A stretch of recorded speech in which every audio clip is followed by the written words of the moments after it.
¿Qué quieres, hijo? Una no siempre es dueña de su voluntad, y además él no era mal plantado y hábil y muy hipócrita. Eso era lo principal. Lo ayudé en sus trabajos, lo mantuve muchas veces, lo curé cuando estaba enfermo, lo saqué de la cárcel. Su madre no hubiera hecho más por él. Canalla, malvado, hijo de todos los diablos, sin duda. El pago que me dio, y lo peor es que... ¿Que lo quiere usted todavía?, le preguntó Juan. De quererlo no, respondió Casilda con vivacidad y picando su recaudo con cólera y precipitación. Lo que tengo es miedo, y por eso no salgo a la calle. Pues que a pesar del tiempo que ha pasado, creo verlo por todas partes, y eso que no sabía yo el horroroso asesinato. Sin duda que estaba usted por esos pueblos comprando sus rebozos, pero es raro, pues en México ya lo sabe todo el mundo, y yo, cuando oí hablar de esto a los muchachos y a los superiores del hospicio, me hacía el disimulado y me marchaba a otra parte, porque se me figuraba que en la cara me conocían el secreto. ¿Y no tienes miedo de encontrarte con él?, le dijo Casilda. Muy lejos de aquí estará, o bien escondido. Los cuicos han cogido presos a los vecinos y a las vecinas, y malditos si en nada se metieron. Lo que pasó ya lo conté a usted, es la verdad, como si me estuviera confesando. El día que lo cojan ya verán en la cabeza la cicatriz que le ha de haber dejado el golpe que le di con el serrote. Se lo tiré con todas mis fuerzas, a matarlo, para impedir que matara a mi pobre maestra doña Tules. La voz se anudó en la garganta de Juan, sus ojos se humedecieron y no pudo continuar. Llaman a la puerta, ve a abrir, debe de ser la recamarera que llega con el mandado, y ya era tiempo, pues se acerca la hora del almuerzo y el amo regaña que da miedo. Juan volvió con un periódico en la mano. Era el repartidor, dijo Juan, con el eco del otro mundo. Llévalo enseguida al amo, milagro es que no haya preguntado por él, y déjame guisar en paz, que ya es tarde. ¿Qué almuerzo voy a hacer para los amos? La boca me sabe a cobre y toda estoy temblando interiormente. Juan, caminando para la biblioteca del licenciado, echó una ojeada al periódico, como lo hacía todos los días, especialmente desde que el licenciado Olañeta le hacía estudiar gramática y leer en carta. Doña Casilda, oiga usted lo que dice este periódico. Estamos perdidos, no sé lo que va a ser de nosotros. Lee, con 1000 demonios, que todo me asusta hoy, hasta los pasos de un ratón. Creo que me voy a morir, y este chile condenado que se ha quemado ya, toda la mano me ha abrasado. Lee, Juan, lee, no hagas caso. Juan en efecto no hizo caso de la quemada del chile y de los dedos de Casilda, clavó sus ojos azorados en el párrafo del periódico y con trabajo, pues las líneas impresas le bailaban, leyó: El crimen de Regina, a la sagacidad, vastos conocimientos y energía del señor juez de lo criminal, don Crisanto Bedoya, se debe que la causa se haya instruido con brevedad, que se hayan obtenido las pruebas necesarias y que los delincuentes estén casi convictos y confesos. De los dos cómplices, el uno será fusilado por haber sido soldado y haber obtenido en regla su licencia absoluta. Es justo premio a los servicios que prestó a la patria en la carrera de las armas. El otro será condenado a garrote vil en la plaza de Mixcalco. De las mujeres, una será sentenciada a muerte. Las 3 restantes a 10 años de trabajos forzados en las recogidas. Solo una mujer, que se mantiene de hacer dulces y entregarlos a las casas principales de México, ha resultado inocente y se ha quedado como casera. La pluma se resiste a referir los horrores que han pasado en este antro, donde no vivían más que ladrones y mujeres perdidas. Parece que anteriormente se habían cometido allí los asesinatos, a cual más horrorosos. El integérrimo juez sigue la pista y no tardará en descubrir al principal asesino y a los que anteriormente tenían espantado al barrio con sus crímenes y que por miedo a los bandidos que habitaban en esa finca no se habían atrevido a denunciar. Están ya al caer, de un momento a otro, la antigua querida del tornero, la que por celos lo instigó para que entre él y los vecinos asesinaran a la mujer legítima. Esa indudablemente será sentenciada a muerte, lo mismo que el aprendiz, que es mayor de edad y es el muchacho más pillo y malévolo que se conoce en México. Últimamente se fugó del hospicio, donde no se sabe cómo estaba, llevándose un vestido y unos zapatos nuevos de cuero inglés. Al acabar Juan, el periódico se le cayó de la mano y miró a Casilda, que a su vez había dejado caer el cuchillo y el recaudo al suelo. Los dos estaban pálidos. Durante algunos minutos no pudieron articular palabra. ¡Qué maldad! ¡Qué mentira! ¡Qué clama a Dios! ¿Quién habrá podido decir esas cosas? ¿De dónde han sabido que yo tuve la desgracia de vivir con ese asesino? Si el señor licenciado averigua y sabe quiénes somos, ¿qué hará por lo que dicen del hospicio? En cuanto lea el periódico, me manda entregar a la justicia. ¿Qué hacemos, Casilda? Huir, Juan, huir de aquí. Si no, somos perdidos. No entregues el periódico. Si te llama el amo, ten valor y no te turbes. Dile que no lo han traído. Voy a sacar fuerzas de donde pueda y a hacer el almuerzo, en cuanto venga esta recamarera condenada que hoy se ha tardado más que nunca. Mientras almuerzan, nos vamos, por ahí lejos. Pero la cárcel, la horca, Jesús mío, qué horror y qué infamia. Juan, aterrorizado, bajó las escaleras y 2 lágrimas cayeron en el pantalón de paño que pocos días antes le había regalado su nuevo protector. Apenas había comenzado a disfrutar de una relativa dicha cuando, impensadamente, como un rayo, como una montaña que se derrumba, como una torre que cae sobre el que pasa, había venido la fatalidad terrible y cruel a oprimir a Juan. ¿Qué dices, Juan? ¿Qué dices? ¿Qué hacemos? La lectura del periódico por el amo será nuestra sentencia de muerte. ¿Huir? No nos queda otro remedio. Juan se puso en pie. Tomó entre sus manos las negras trenzas de Casilda, les imprimió un ardiente beso y dijo tristemente: sí, huir juntos o matarnos. La vida para mí no tiene más que horrores y martirios. 32. Al toque del alba.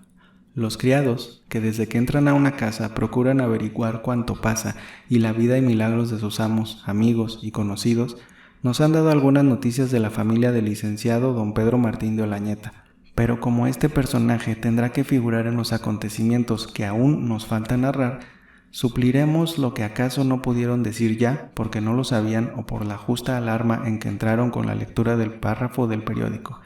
Así como las cosas feudales, o más bien dicho, palacios del conde del Saúz, del marqués de Guardiola, de los condes de Santiago, del marqués de Moncada y otros, representaban el tipo de la arquitectura feudal española en los siglos XVII y XVIII, y así don Pedro Martín de Olañeta era la representación viva de los hombres que figuraron en la época de transición que convirtió repentinamente el virreinato en imperio y poco después en república federal.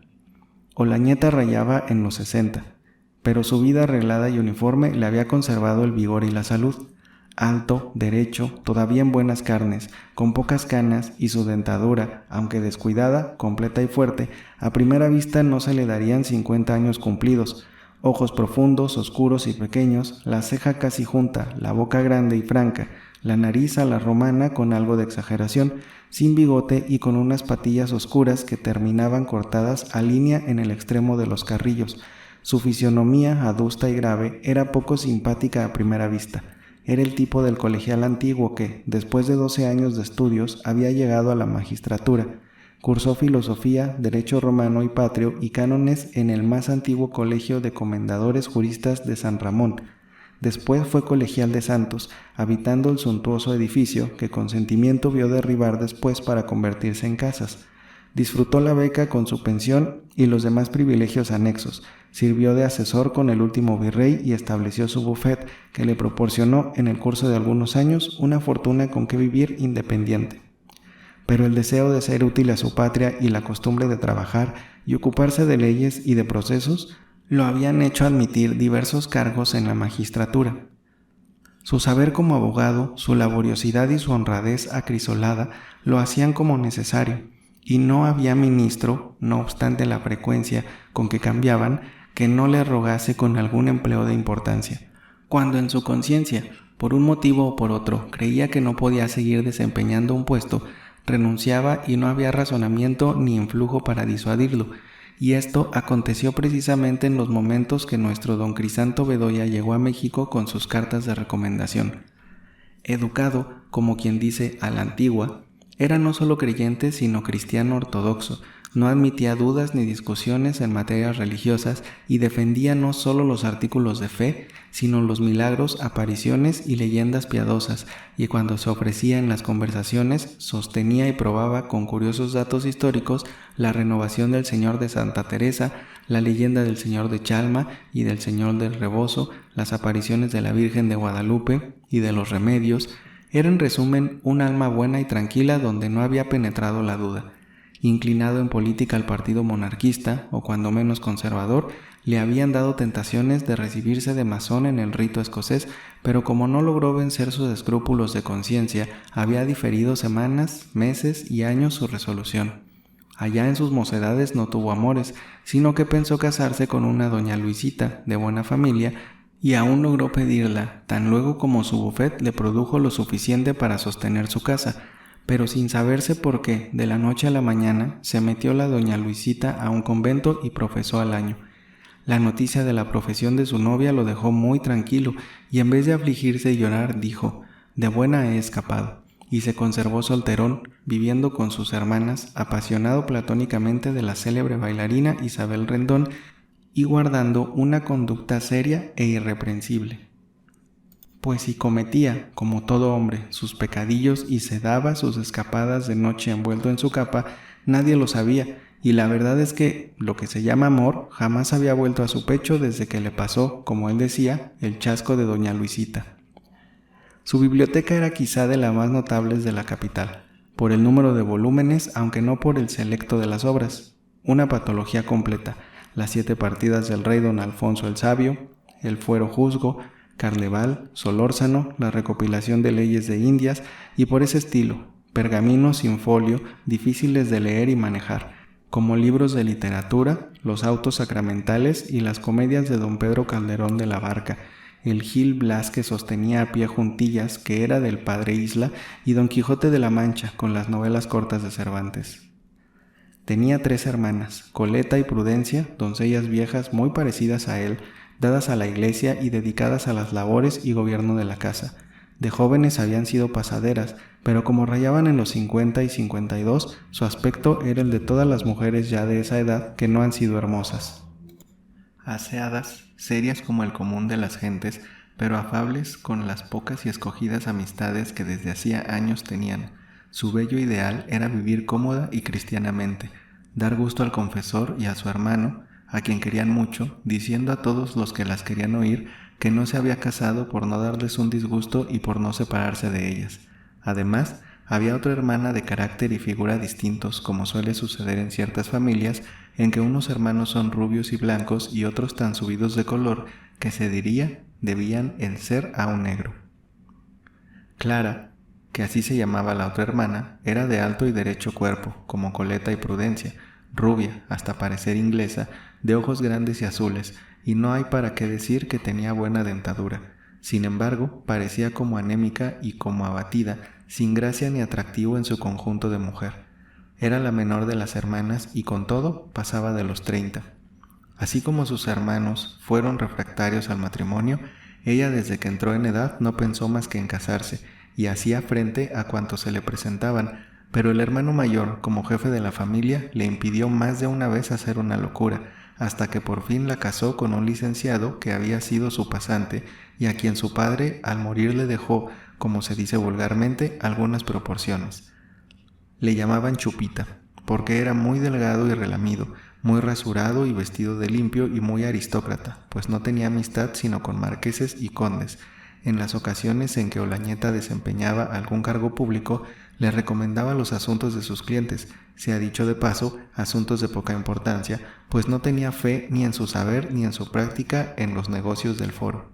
Su vida era un poco misteriosa, salía poco. A su cuñado apenas lo visitaba el día de su santo o cuando estaba enfermo, y recibía en su gabinete y con ciertas precauciones, aún ocultándose de su mujer, a personas que sus criados, sin saber por qué, habían calificado de sospechosas.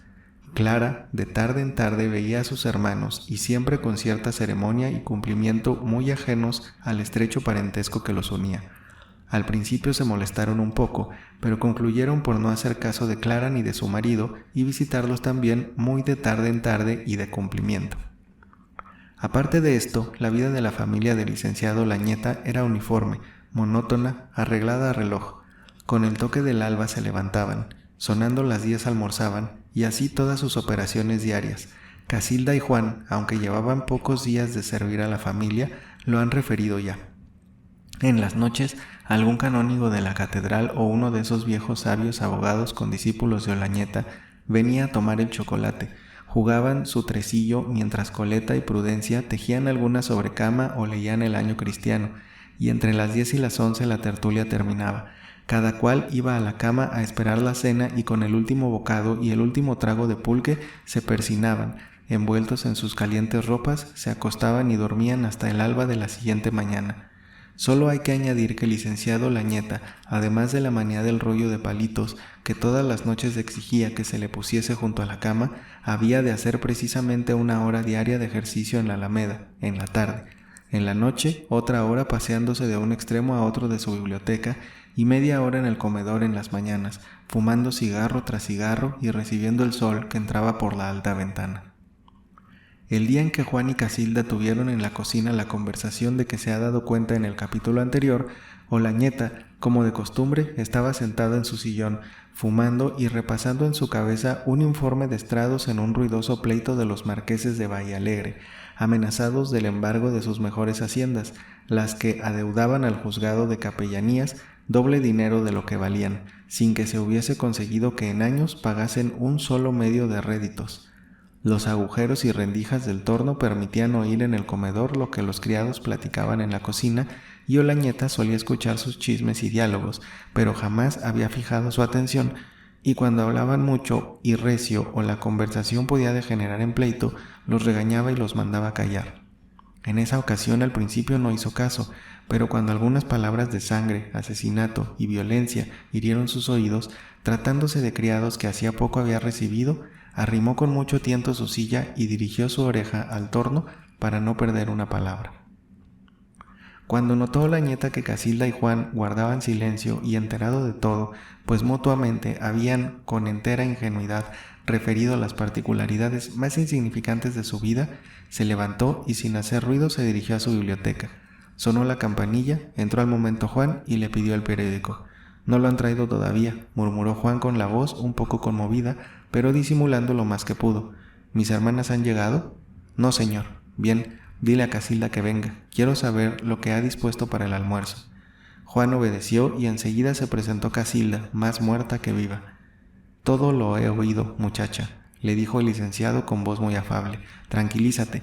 Pide el periódico a Juan y cuidado con salir ni tú ni él de la casa sin mi permiso. Cuidado. ¿Me obedecerás?» «Sí, señor», contestó la criada, volviéndole el alma al cuerpo. «Bien, no haya cuidado por ahora. Ya veremos lo que se hace». Casilda fue a la cocina casi bailando de gusto. En la mirada y en la voz del amo había reconocido que ella y Juan estaban salvados. Juan llevó el diario al licenciado y en esto la recamarera entró en la cocina con una canasta llena de legumbres y carnes de lo mejor y más fresco que había en la plaza del Volador. Casilda en momentos preparó con presteza un almuerzo como nunca lo había tenido la arreglada familia. Don Pedro Martín de Olañeta, aunque no era la hora designada por su metódica costumbre, recorrió el periódico, leyó 2 veces el párrafo y comenzó a pasearse de uno al otro extremo de la biblioteca. Qué juicios los de Dios tan incomprensibles, y como por caminos desconocidos viene a salvar a los inocentes, decía para sí, continuando su paseo, con la cabeza baja y un dedo en la boca. La casualidad de que yo conociese a este muchacho en el mercado y fuese él quien me trajese diariamente la fruta, y por cierto, estaba haciendo un paréntesis a sus graves reflexiones, desde que esa frutera Cecilia ha abandonado su puesto en el mercado, no he vuelto a comer buena fruta. La casualidad que ese muchacho fuese protegido por esa Cecilia y no por otra de tantas fruteras como hay en la plaza. La casualidad de que ese muchacho se acordase en sus apuros de venir a pedirme hospitalidad. La casualidad de que doña Dominga de Arratía viniese a recomendar a Casilda. La casualidad de que la cocinera que teníamos se hubiese disgustado con mis hermanas porque gastaba mucha manteca y de que a ellas, que son tan raras y tan difíciles para recibir criadas, les hubiese confrontado desde que la vieron. Cualquiera diría que era un cuento para divertir a un lector ocioso, pero yo digo que todo esto no es más que la obra de la providencia, que me ha señalado a mí para que salve no solo a los que ya tengo en mi casa, sino a los que están en la cárcel condenados a muerte y a presidio por ese juez que me ha sustituido y que probablemente no sabe una palabra de leyes, ni de criminalidad, ni de nada. Es un bárbaro que va a enviar al otro mundo a gentes perfectamente inocentes. Ni duda, Casilda y Juan, que estaban muy lejos de creer que yo los escuchaba, han hablado como si se estuviesen confesando a la hora de su muerte. ¿Pero qué hacer? ¿Cómo proceder? Ya lo pensaremos bien. Dejaremos al grave licenciado paseándose en su biblioteca con la cabeza baja y su dedo en la boca, pensando lo que debería hacer para decir 2 palabras acerca de doña Dominga de Arratia. Era una señora principal, rica y aristócrata. Tenía en el valle de Temascaltepec varias haciendas y en el pueblo figuraba en primer término. En los pueblos y ciudades de segundo orden de México, los dueños de haciendas son los potentados, los señores, y forman el núcleo de la aristocracia provinciana. El cura, los alcaldes, los ayuntamientos, todo el mundo les hace randibús, como dicen los rancheros. En una de las haciendas había dejado su padre al morir un muchacho blanco, robusto, fuerte, bien hecho, como es en lo general esa gente de la tierra fría. Desempeñaba el cargo de mayordomo. Doña Dominga, a poco tiempo de haber entrado al manejo de sus bienes, lo hizo administrador y a los 2 años lo elevó al rango de su marido. Ella era la rica, él, el cónyuge y socio industrial. Él estaba todavía joven y vigoroso, ella no malota, como dicen los jóvenes veteranos, pero ya entrada en edad. Doña Dominga cuidaba el pensamiento de su marido y lo vigilaba día y noche sin dárselo a entender. Casilda, que anduvo de Herodes a Pilatos, comerciando, mudando casas, ya como cocinera, ya como recamarera, y temiendo siempre encontrarse con Evaristo, después de su expedición como barrillera, a su paso por el pueblo cercano a una de las haciendas de Doña Dominga, fue recomendada a la señora, y a su vuelta a la capital vino a la casa donde, en vista de sus muchos y buenos papeles de conocimiento que abonaban su conducta, fue recibida como cocinera. A los 8 días, el marido, con un pretexto o con otro, había dado sus vueltas por la cocina y la esposa lo había observado. A los 15 días ya había sorprendido ciertas ojeadas que más tarde serían correspondidas por la muchacha. La ocasión hace al ladrón, dijo para sí como mujer prudente y que no quería reyertas con su marido. Separarlos a tiempo es lo mejor, y sin esperar más, se puso su saya de seda negra y relumbrante, la mantilla trapeada de punto de Barcelona y se fue a casa de Olañeta, que era su apoderado y su consejero y había, desde hacía años, girado sus negocios. Encontróse con las hermanas Coleta y Prudencia, les exageró lo bien que guisaba Casilda, lo honrada y hacendosa que era, y bajando la voz y acercándose a su oído, les confió el secreto. Ni por todo el oro del mundo me desprendería de tan excelente criada, pero mi marido ha comenzado a guiñarle el ojo y a entrar en la cocina, donde nada tienen que hacer los hombres. Ya ustedes me entienden, como personas de mundo y de experiencia. Si guisa bien, doña Dominga, dijeron las hermanas en coro, que venga mañana mismo. Aquí se paga a las cocineras como ni en las casas grandes, 5 pesos cada mes y 5,5 reales de ración cada semana. Por lo demás, no hay cuidado ninguno, porque Pedro es más casto que José. Rara vez entra en la cocina y ni pone cuidado en las criadas. Es tan serio y tiene tantos negocios que noche hay que olvidar rezar sus devociones a la hora de acostarse. Quedó, pues, terminado el negocio. Doña Dominga se retiró tranquila y al día siguiente Casilda estaba en la cocina de la calle de Montealegre preparando el almuerzo para el viejo licenciado. Pocos días después fue el prófugo del hospicio a pedir el asilo que, como hemos visto, le fue concedido. Casualidades o providencia de Dios, como decía el licenciado. En los primeros días, preocupado con el informe de estrados en el asunto del marqués de Vallalegre, no fijó su atención en la nueva doméstica. El almuerzo le gustó mucho y las hermanas mismas encargaron a Casilda, que era la que más madrugaba, que se encargara de llevar a la cama el chocolate al mismo tiempo y sin discrepar un minuto que en las iglesias cercanas oyera el toque del alba.